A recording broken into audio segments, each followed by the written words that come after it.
Well, we're finally starting to finish up the kitchen. All I need is some backsplash paint around the windows. And oh no. Don't slam that doorknob right into that drywall they did. Look what those children's done did to my drywall. Well, I guess I'm gonna have to fix this. Might as well show you how to do it real easy too. And you know why I'm gonna show you how to fix this? Because it's Tool Tip Tuesday. It's Tool Tip Tuesday. Yeah! Tool Tip free. Yeah!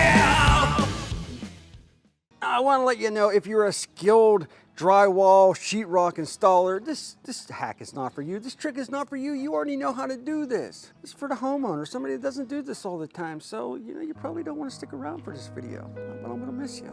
I mean, you can stick around if you want to.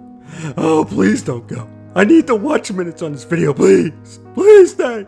All right, if you got a hole in your drywall or sheetrock, I'm gonna show you a real simple way to fix this. I got a hole saw here and it's a couple different sizes. Now, if you know what size hole you have in your drywall, just go out and buy a hole saw that fits that size. But I'm gonna use a drill and we're gonna use a piece of scrap particle board. Now, you really don't need to do this. I like it as a template, but I'm gonna show you how I do this. And this is only about a 1/2 inch thick. Let me show you how I choose the size of my hole saw. So I'm gonna grab one right here. I'm gonna go to the biggest hole. I got 2 of them right here, right? So that one's a small one. That'll fit over that hole, but it's not gonna fit over the larger one. So then I'm gonna go back and grab a bigger hole saw that's going to fit over both holes, the bottom one and the top one, so I don't have to make different size cuts. So all I'm gonna do is go out to my particle board, and now that I got the hole saw picked up, I'm gonna drill a hole in this particle board. Or should I say cut a hole? I'm gonna do it this way because it's a little bit safer.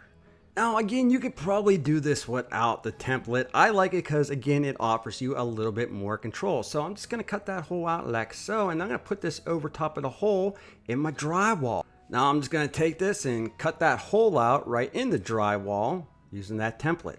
And now I gotta do the exact same thing on the bottom hole. Now you don't wanna be going crazy and push real hard. You just wanna cut through that drywall or the sheetrock. You don't wanna be hitting any wires or studs or anything like that. You just wanna cut out that circle. Don't worry about it being a little bit of a mess. We're gonna cover that up. It's gonna look real nice like. So now I'm gonna take my piece of drywall, it's just a scrap piece of drywall really, and I gotta cut 2 holes in this, but you don't wanna go the entire way down. I'm gonna go face down like this. I'm gonna put my template over top and I'm gonna cut that. Now you can see here I went a little bit too deep. I went through the paper on the one side and I don't wanna do that. I'll show you why you don't wanna go through the paper here in a little bit, so I'm gonna be a little bit more careful on the second one. Don't worry, it'll be fine, but I don't wanna go through that paper on the other side, so be very gentle. Be very careful. All right, now you can see I got those 2 holes cut out. I'm just gonna slice and dice down through this drywall here. And I just wanna cut up some of the edges, clean them up a little bit. Now you gotta be careful, don't cut too close to that hole. You wanna leave at least 1 inch, maybe 1.5 inches next to that hole. You need some overlapping paper, and I'm gonna show you why here in a second, but just clean that up a little bit. All right, now that you cut out your square, we're gonna do the other one here. We're gonna score that down there and clean that up as well. And then once you clean that up, this is where the magic happens, my friends. All right, so you got your square. All we're gonna do is score this up a little bit so we can break these here. You're gonna need that paper on the back, the green side, right? So just score that up like so, and then we're just gonna break this off, but don't rip that paper off the back. See how that comes off like that? Yeah, see that paper? Yeah. Excellent. All right, and that's what it's gonna look like. Just clean the back of that goop off a little bit. You don't want those jagged edges sticking out on the back of that paper. You want it to lay flat. Let's do one more. That's the second hole. We're gonna just slice and dice. Do a couple like that. I'll do this a little bit slower so you can see it.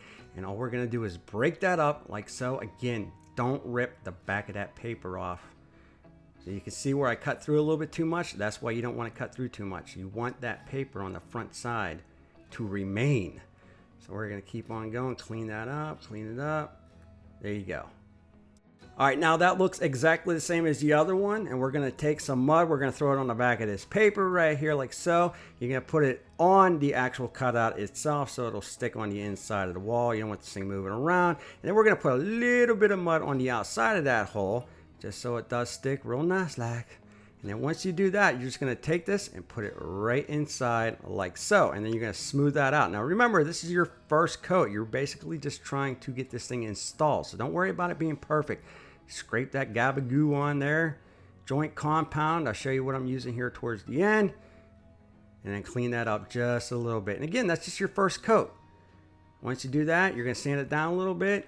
And then you're gonna add your second coat, your finish coat. Clean it up a little bit more. There you go. Let's move it to the second one now.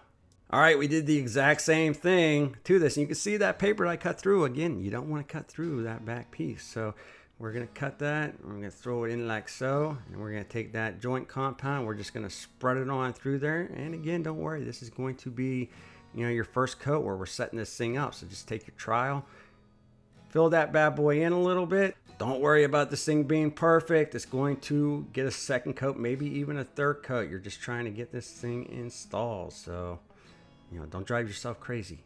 And that's it. Once you get that first coat on, let it dry, sand it down, put your second coat, or maybe even your third coat on, and you're done. All I'm using is this all-purpose joint compound. You can find it at the Deeps or whatever local hardware store that you're looking at.